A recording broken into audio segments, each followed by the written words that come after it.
dhawaada cashirkeena galabta insha Allah cashirkeena wuxuu ku saabsan yahay wax la yiraahdo word study erayaan baranayna insha Allah la dhaxgelin doono jilmado halkan sida inooga muuqata waxay noo qoran simple English word study erayada kalarka cagaarka leh ayaa waxaan ka dhigan doonaa si gaar ah ayaan u baran doonaa eray walba iyo waxa loo isticmaalo marka dhageysaaba insha Allah halkan waxay noogu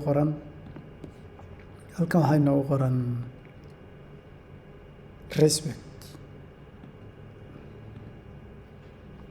respect marka sida halkan uu qoran you should respect your parent you should respect your parent waa inaad tixgelisaa waalidka respect ayaa waxay noqonaysaa tixgelin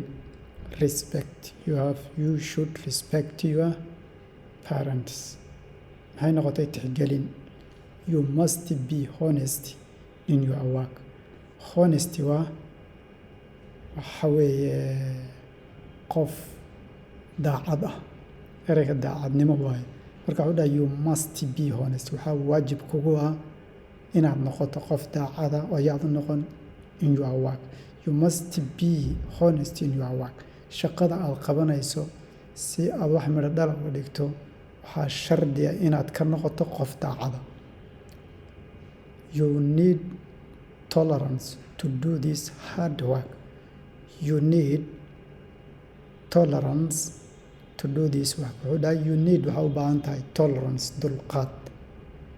dulqaad you need tolerance waxaad u baahan tahay dulqaad to do this hard job si aad u qabato ama aad u dhammayso shaqadan adag ee aad wadid salaan oo kale dadka hadda dhismaha ka shaqeeyo kale shaqo adag ay qabtaan dulqaadkooda inay ku qabtaan dulqaad ay leeyihiin ay ku qabtaan succeed waa guulaysasho to succeed in your goal objective you have to be tolerance to succeed si aad ugu guulaysato in your goal objective ujeedadaada bartilmaameedka ama ujeedadaada gaarka ah you have to be tolerance waxaa waajib kugu ah inaad noqoto qof dulqaad badan waayo kolkaad hami leedahay ama ujeedo ama aad bartilmaameed leedahay inta caqabad kaa hor imanaysa ee dhibaatooyin kaa hor imanaya haddii aadan lahayn dulqaad waa kugu adkaanaysaa inaad gaadho yoolka aad leedahay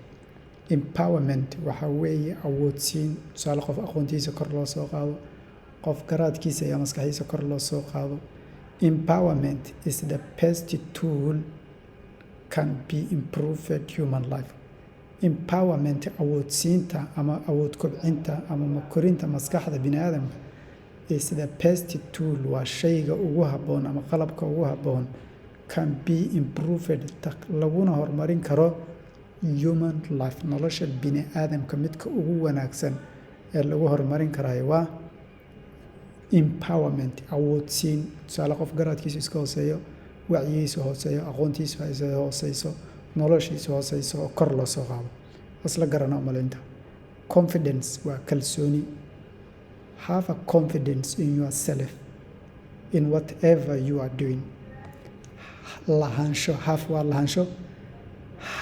lahaw ama yeelo a confidence kalsooni in yourself naftaada ku kalsoonow in whatever you are doing wax kasta oo aad samaynayso hesitating waxa weeye walaacid ama ka walaacid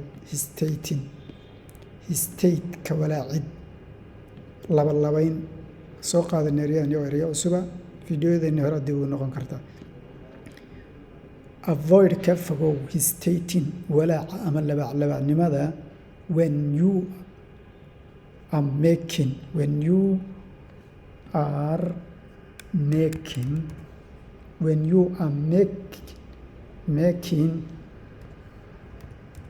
are making a special decision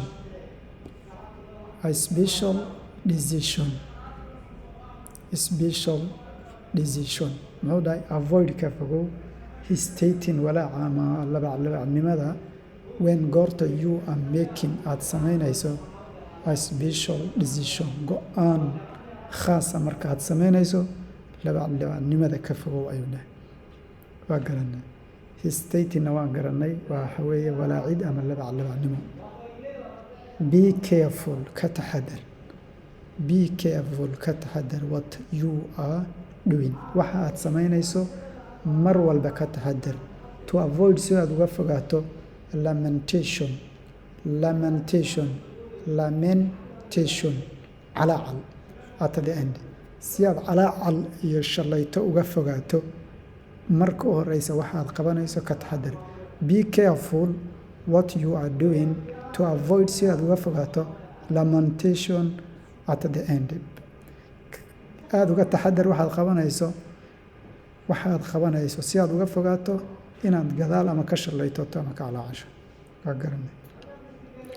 To get a public trust, ereygan aan ujeedno trust waxa weeye aaminaad. To get a public trust, color mayna u yeelin laakiin ereygaas aan ujeednaa. To get a public trust, si aad u hesho aaminaad guud oo dadka ama aaminaada dadka ama kalsoonida dadka. To get a public trust, si aad u hesho kalsoonida ummadda ama dadka. A person qofku has to be truth teller, waa inuu noqdaa qof runta sheega. haddaad rabto inaad kalsoonid dadka ku dhex yeelato mar walba waxaad samaysaa inaad noqoto qof runta qof sheega inaad noqoto. garanay.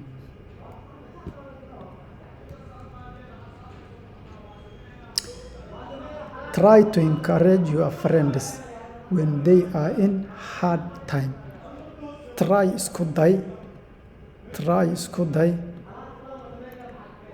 to encourage your friends when they are in hard time. Try to encourage inaad dhiirigeliso your friends saaxiibada when they are in hard time. Isku day mar walba inaad dhiirigeliso saaxiibada xilliga marxaladda adag ay ku jiraan. Do you have a confidence to win this intensive competition? Do you have ma leedahay a confidence kalsooni to win si aad ugu guulaysato this intensive competition tartankan aadka u adag. Do you have ability to defend your country? ma leedahay awood aad ku difaacdo waddankaaga. difaacid. Can you safeguard your local environment? safeguard ilaalin. Can you safeguard ma ilaalin kartaa your local environment? deegaanka aad ku nooshahay ma ilaalin kartaa? haddii kale nabaad guur ayaa idinku dhacay. waa garanay. hal mar haddaan kor ugu laabano cashirkeenna inagoo soo koobaynaa. You should respect your parent. waalidka waa inaad waxaa waajib kuga inaad waalidka ixtiraamtid. You must honest in your work. waxaa waajib kuga inaad mar walba shaqadaada daacad u ahaatid. You need waxaad u baahan tahay tolerant dulqaad to do si aad u samayso this hard job shaqadan adag si aad u samayso. To succeed si aad ugu guulaysato in your goal objective ujeedka hadafkaaga ama ujeedka goolka aad leedahay. You have to be tolerant. waa inaad noqotaa qof dulqaad badan. Empowerment waxaan dhahnay waa awoodsiin ama kor u soo qaadid.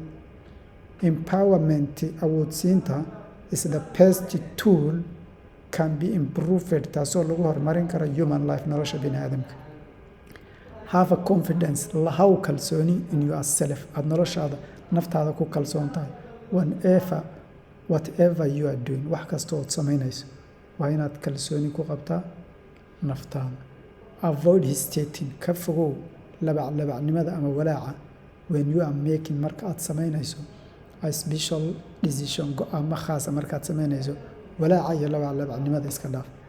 Be careful, aad uga taxadar what you are doing waxaad samaynayso to avoid si aad uga fogaato lamentation calaacal ama catow at the end xilliga ay shaqadaasi dhammaato. To get public trust, si aad u hesho kalsooni buuxda aad dadka u hesho ama aad u hesho. A person qofkaasi has to be truth teller, waa inuu noqdaa qof run sheega.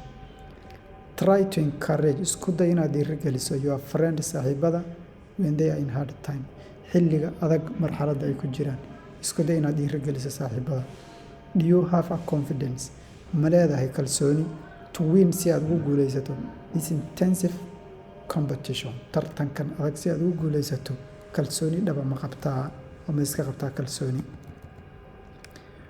waa garanay do you have an ability to defend your country ma leedahay awood aad waddankaaga cadowga gudaha iyo bannaankaba kaga difaacdo can you safeguard your local environment ma awoodaa inaad ilaaliso deegaanka aad ku nooshahay intaas ayaan ku daynaa asalaamu calaykum waraxmatullaahi wabarakaatu